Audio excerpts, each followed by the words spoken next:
guys, this is our 100th episode. Hard to believe, but we're going to use this episode to reintroduce ourselves, who we are, what we're doing, and why we're doing it. Make sure you stay tuned to the end of this video because we're also on our 100th episode doing a big giveaway of some really awesome gear. So let's introduce ourselves. I'm Peter. I'm Carol. I'm Caroline. I'm Pete Jr. And I'm Dan. Now let me take you back to the beginning and give you the backstory of how we got started. So now I'm going to tell you how we got started, but in order for me to be able to tell you that, I have to go right back to the beginning. So I am one of 10 brothers. Yes, I grew up in a big family, and what's even more unique, we all worked together for 25 years. Now, way back when my brother was 17, I was 16, we didn't have any money. We borrowed a lawnmower off my dad and we started mowing lawns. And that was really the first chapter of my career as a laborer. But I knew I didn't want to stay there, so I put myself through college to become a skilled laborer, which opened the second chapter of my career. So about 5 years as a laborer, I was now a skilled laborer. It was great work. I graduated as an arborist, so I was one of those guys you see climbing up and down trees with a chainsaw. Along the way, I met my beautiful wife, Carol, and we brought 3 wonderful children into the world, Caroline, Pete, and Dan. And life was good. I was working hard and making pretty good money, and things were great. But then I realized I had to open the third chapter of my career, which was really learning how to run a business, learning about accounting and bookkeeping and sales and marketing and all those important things. Really what we were learning was how to build a brand. You see, as kids, we had a dream to build a brand, not just another company in an already crowded marketplace. And in order to build a brand, we needed to have clearly articulated values. And so we went about articulating our values around the word care, because we were in the lawn care business, but also in the customer care business. And so we took CARE and create a remarkable experience. That became our motto. When I asked someone what they get paid to do, they would say, I get paid to create a remarkable experience. What that did was open our eyes to the needs around us. And it really changed the culture at our work, and it just became an amazing place. You see, our job was to create a remarkable experience for our employees, who in turn would do that for our customers, but it spilled out beyond that into the communities in which we operated. And so we began to really create a movement. Now, 5 years as a laborer, 5 years as a skilled laborer, 5 years learning how to build a brand. Now, at this point, we got the idea to start franchising our business. And so I went back to school to become a certified franchise executive and spent 5 years franchising. By having clear values, we were able to attract to our company like-minded people. A great partner in the US that became a strategic partner to help us build out our company south of the border. So we were spreading across Canada. We were also building now in the US.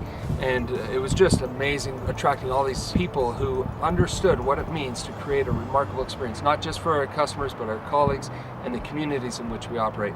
Now, we did this program called Design Your Life, where we taught everybody on the team to dream big dreams.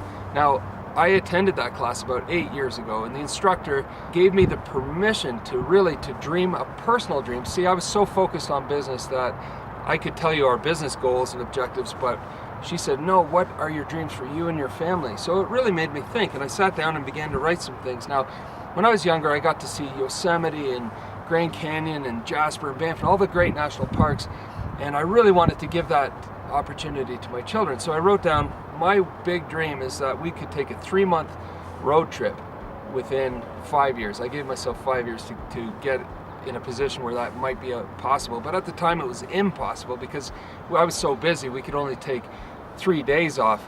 You see, our holidays were going to conferences, and then we'd stay an extra day or two and swim in the pool. But I wrote it down anyway. It was a crazy dream. And then I learned a very valuable lesson. You know, as often as I share my corporate dreams with the team at work, as a family, we began to share our personal dreams and keep them in front of us. And you see, you need to have a vision because life is tough and business is tough and you get busy. So keeping that vision in front of us was such a great thing as a family.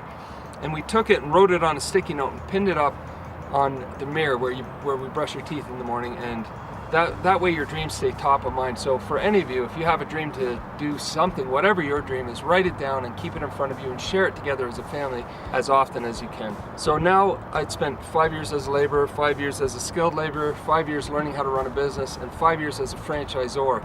Now that it was the right time for us back in 2015 to merge our company with the company we were working with in the US, and we became part of the Neighborly group of home services. Now, Neighborly does all kinds of home services like Mr. Rooter Plumbing, Mr. Electric. They do glass work, they do home cleaning and handyman services, and now landscaping is part of that through our brand, the Grounds Guys. So after we got acquired, I had a lot more free time and a little bit more change in my pocket, so we knew exactly what we wanted to do. We took that sticky note down off the mirror and we went out and bought a motorhome and we headed out on the road. We had so much fun seeing new places we had never seen before. Now the 3 months came and went very quickly, as you can imagine. We got together as a family and said, do we want to keep going or have you guys had enough? And of course the kids said, no, let's keep going. There's so many more sights to see. So we said as a family, just like in business, if you have clear values, then it's much easier to plot a course and to have purpose behind what you're doing. So we sat together and we came up with 3 values. The first was work, because nothing good ever comes in life unless you work hard first. So we knew I would have to work hard as a speaker and a coach. The kids knew they'd have to work hard at their school and everything else. So work became our first value. The second one was play. There's an epidemic of anxiety and stress out there in the world today, and we knew that if we could remember to play like we did when we were children, we could find a solution to all that stress and anxiety. So we also knew that a family that plays together stays together. So we would spend as much time as we could playing together, doing awesome things like mountain biking, hiking, and surfing, and all the activities that we enjoy. And the third value we brought over from the business, which was care, create a remarkable experience. And our goal as we traveled was to care by leaving the people we meet and the places we visit a little better than we found them. And when we left armed now with those clear values, all of a sudden opportunities start to present themselves to us.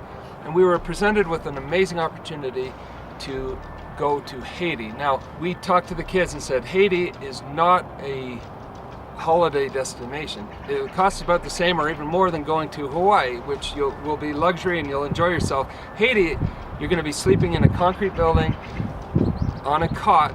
It's very, very hot all day and it's just as hot at night. The showers won't cool you down. It's not going to be luxury, but there's a purpose for us going there. Now, the opportunity came from one of our companies, Mr. Electric. Someone got the idea to put together a solar panel, a battery, and a light for 800 families that live in a village called Ferrier. Now, that village had never had an electrical grid. So at night, the children are studying their school by kerosene lamp, and there's all kinds of respiratory problems happening there. So they had an amazing idea to bring down this clean lighting for them. And so they put together 800 lights, and we had the opportunity to go along and to train the villagers on how to use them. And that became such a rewarding experience. Every day, villagers would come into the little outdoor classrooms, and for me as a parent and Carol, to watch our kids, they're young, teaching people 2 times or 3 times their age how it works, and they speak Creole, so there's a bit of a language barrier. But I remember watching my son pointing the solar panel at the sun and saying it collects the energy from the sun, it stores it in this little battery, and then you flick this switch, and when they flicked the switch, the light came on, and you see the wonder and awe in their eyes seeing that for the first time. It was such a rewarding experience. And so we continued to train all the villagers every day until everyone had been trained. And then on the last day, everyone gathered in the little area down there, and the villagers sang songs, and it was just such a beautiful ceremony. We handed out all the lights to them, and a double rainbow formed in the sky, which was just unbelievable. And then as the sun went down, we watched as the villagers walked to their homes with their lights, and the little village of Ferrier lit up for the first time.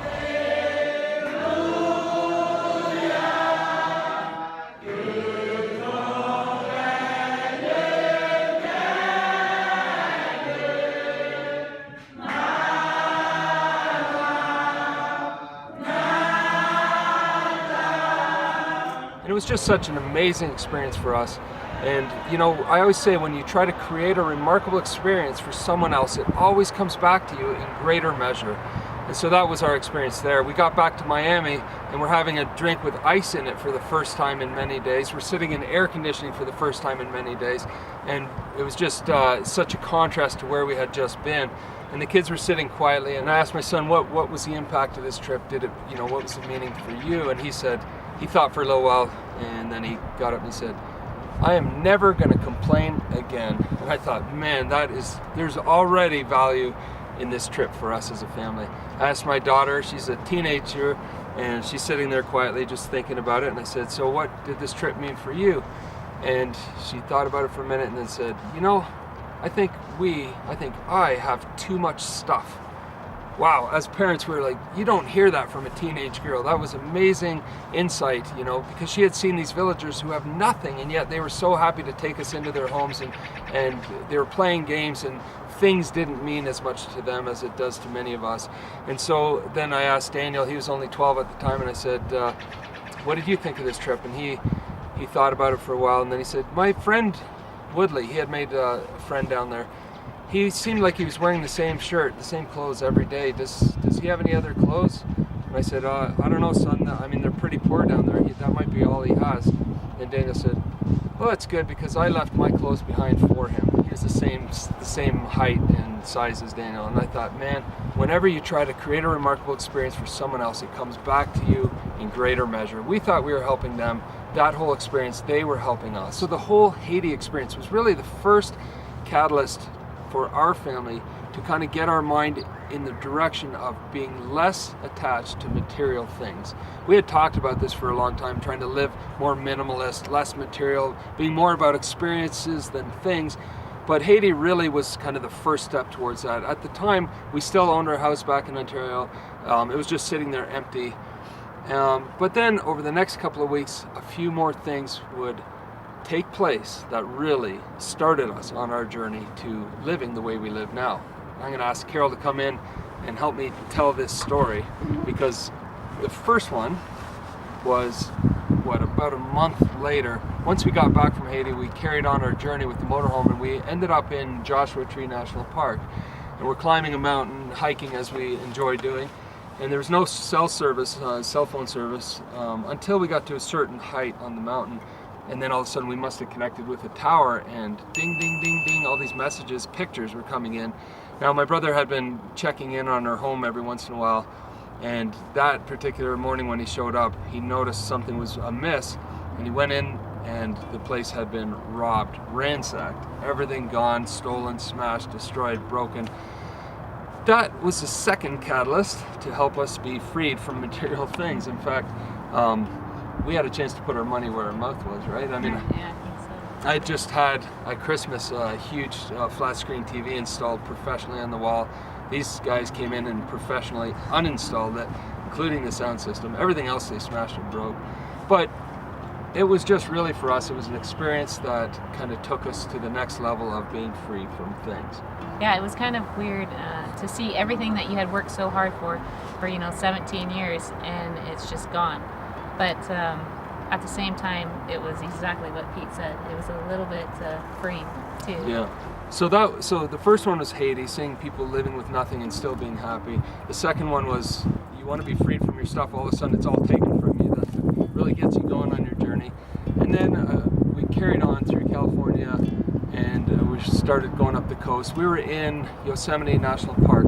Now, our son Pete was starting to lose weight and drink all kinds of water. For a young man, drinking water and losing weight is fairly normal. We didn't think too much of it. We thought, well, he also grew about a foot that year, so he was. But then, yeah, as time went on, he started sleeping more, and he was getting up throughout the night. Things just were abnormal, but we still had no clue what was going on.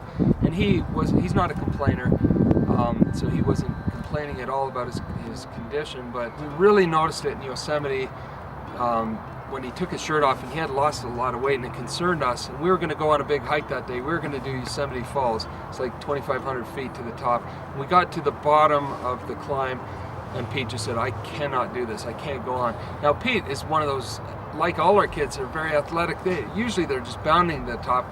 Me and Carol catch up to them half an hour later, but he couldn't do it. So that concerned us so much. We said, we've got to leave. We've got to go talk to a doctor. So we started packing up. We drove out of Yosemite and went to a little clinic outside of the park and sat there for a while. And then they said, I think you need to go to the hospital. And there's a children's hospital in Fresno. It's about an hour and a half, because I think that the nurse said that your son has type 1 diabetes. Now that's a word we hadn't even heard before. I mean, we'd heard of it. I had a funny thing, the year before I had attended a golf tournament, charity tournament for type 1 diabetes, but I really didn't understand what it was, and I certainly didn't know what the symptoms were. So we rushed to the hospital. They took Pete in right away. Now at this point, if you your blood sugar is going all over the place. A kid could go into diabetic coma, which is very dangerous. Pete was getting awful close to that. They took him immediately in and began a UV drip, and they also began to drip insulin into his bloodstream to bring his blood sugar down. But talk about a scary moment. He ended up in ICU for a couple of nights. We were in the hospital for 4 days. I mean, what was the impact of it? I think, you know, we talked about things with our house being robbed and Haiti and our experience. And then I still remember when the doctors were asking us if we believe in praying, and then this is when we need to pray. And that's when I prayed for time. And I think that's all that mattered to us, was time with our children, with each other, especially with Peter at that time. He was in intensive care for a couple of nights. There's nothing like seeing your child laying there helpless that makes you put everything into perspective. And like Carol said, things weren't important anymore. Money, nothing. Just please give us one more day with our child. We just wanted time together as a family, and it became so crystal clear to us. And that was the third catalyst. We said, this is it. I mean, we just want to do whatever it takes to have more time together as a family, to really enjoy this time. Because you know what, you have a short window. Teenagers aren't around for very long, and then they're onto their careers and their own lives. So we said, we want to continue doing this, and Pete's whole experience there was the last straw, really. And what Carol was saying, we got together as a family and said, you know, this is a life-changing thing. When someone has type 1 diabetes, they are constantly having to manage their blood glucose. Now, we were active, we're doing all these things, climbing mountains. We didn't want this to change Pete's life and restrict him from being able to be the active kid that he is. And so we said, we all have this disease. We're all going to change everything to accommodate this and to make it fit. And so we flew back home to Pete's doctor back in Toronto, and we spent a month there getting stabilized, learning about everything, how to use all the medical tools and so on. And then we went back out west, and within 2 months, Pete is climbing South Sister in Oregon, and we were so proud of him at that moment. What a courageous thing to do. And along the way, he's testing his blood sugar the whole way up, and we have a video of that. If you're interested, we'll try to link it below. But anyway, those 3 things really were the catalyst behind us doing what we do, and it changed our lives and our perspectives on everything in life. So we knew we could continue traveling together as a family despite Pete's challenges. We knew that, you know, he had found a way through a positive attitude and learning and training to carry on our journey. And so the next move we made was to go back and put our house on the market. We ended up selling our home, and now all of a sudden, it was kind of a scary moment, but it was a fun and exciting moment as well. We were full-time travelers. So we went on and went to every single state and every province. What an amazing experience. So many crazy things we saw, and such a great education for the kids. We wanted to keep going, so we packed up our Jeep and our surfboards and our bikes, everything into a shipping container, all our camping gear, and we shipped it down under to New Zealand. And we spent 6 months down there camping on the beaches and in the mountains and just experiencing so many great things together. Now, as a family and as parents, we didn't just want our kids to be traveling around for the sake of traveling around. Our values were work, play, and care. We were really good at play, but also at work. And the kids started this YouTube channel. That was their idea. And man, they have been teaching themselves so many things over the last 100 episodes. You can see even in the editing, Caroline does all the editing. She taught herself and worked with some great coaches, and you can see the quality now versus our first couple. Learning how to talk on camera, learning how to articulate your thoughts, learning how to work social media. These are all incredible skills that they're learning. Now they're working with brands and products, and it's just been an amazing experience. So yeah, we carried on to New Zealand. That place was amazing. We went over to Australia and drove the Great Ocean Road from Adelaide to Melbourne. We want to do a lot more of Australia someday. We went up to Indonesia and spent time there. The kids got to learn about how they plant rice in the villages there, and in the mud up to their knees, and driving those cattle-driven plows. We got to experience the culture there and how everything works. I mean, it was just such an educational experience, opening our eyes to the world around us. We came back to America and continued on our journey. We've gone to Newfoundland, way on as far east as you can go in Alaska, and now down into Mexico recently, which was just a fabulous experience. It's been almost 4 years. And so people ask us, how long are you going to go? What are you going to do? We don't know. We really don't know. We're learning to sustain ourselves on the road financially through speaking, through coaching, through working on social media, and that's our goal. We enjoy this lifestyle. It's not for everybody. It's not luxurious. We're camping. I mean, it's a different lifestyle. The whole overlanding thing, we're really starting to understand it, and we enjoy it. Doing it on the weekends is one thing. Doing it full time is a whole nother ball game. But we're having fun because we have a mission and a goal and a purpose. We're not just traveling for the sake of traveling. We have a mission to spread the culture of care, the idea of care, that whole idea of creating a remarkable experience, which allows us to make the world a better place, whether it's at our workplace, whether it's in our home, or in the communities in which we operate.